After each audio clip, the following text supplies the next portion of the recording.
Les médias sociaux deviennent-ils une source de diversion incontrôlable? La majorité, sinon la totalité de vous, avez un téléphone intelligent sur lequel vous passez en moyenne 6 heures de temps par jour à être diverti en défilant votre feed. À votre âge, ce n'est pas fou de dire que la vie n'est pas toujours facile. Avec les changements corporels, les hormones et la rentrée au secondaire, on veut tous se sentir bien dans notre peau. Premièrement, l'image corporelle, c'est quoi?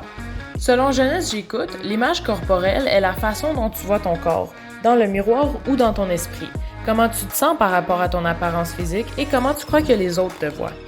Pour obtenir ces résultats, on se crée des profils sur les réseaux sociaux. Puis en gros, on montre souvent que les aspects positifs de notre vie. Des sourires, des soirées entre amis, des beaux vêtements.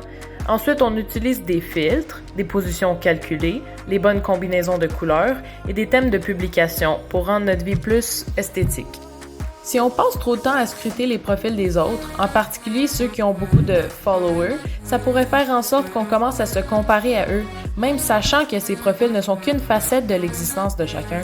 Aussi, ce ne sont pas juste des acteurs et des musiciens qui ont toute l'attention des médias. Ça peut être votre voisin ou votre meilleur ami qui a des milliers de followers, qui eux se comparent souvent à ceux qui en ont des millions.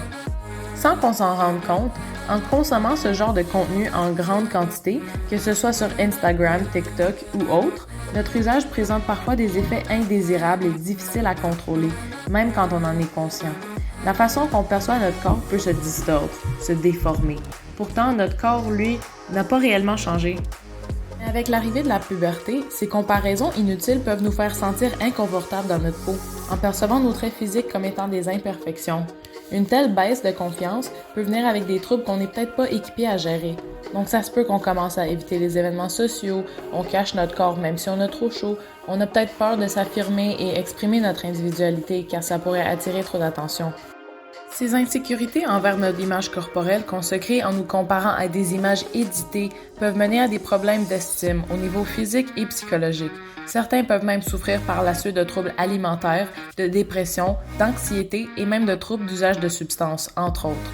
La bonne nouvelle, c'est qu'on peut apprendre à contrôler notre perspective, ce qui influence et forme notre rapport à notre image corporelle.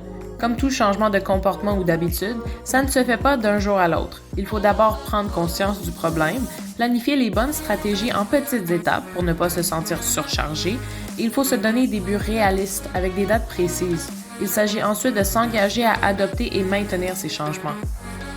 Il suffit de se rappeler de ce qu'un rapport sain avec notre image corporelle peut nous apporter. De la stabilité émotionnelle et mentale, des relations plus saines, plus de satisfaction en général, la confiance de s'affirmer dans son identité et orientation, et bref, la confiance de dire ce qu'on pense et d'être qui l'on est. Voici quelques trucs afin d'entretenir une meilleure relation avec soi. Réfléchir à l'influence de notre utilisation des médias sociaux sur notre perception de nous-mêmes. Essayer de passer moins de temps sur l'Internet car moins d'exposition égale à moins de pensées reliées à celle-ci. Garder un journal personnel pour faire des exercices pour visualiser notre parcours ou progrès, par exemple faire une liste de nos vraies valeurs et les remettre en ordre de priorité. Rester actif avec les sports, la danse, l'exercice, etc. pour que notre cerveau sécrète des hormones qui nous font sentir bien, donc on risque d'apprécier notre corps et tout ce qu'il fait pour nous. Et simplement de favoriser le respect des autres et leur image pour cultiver la bonté de ce monde.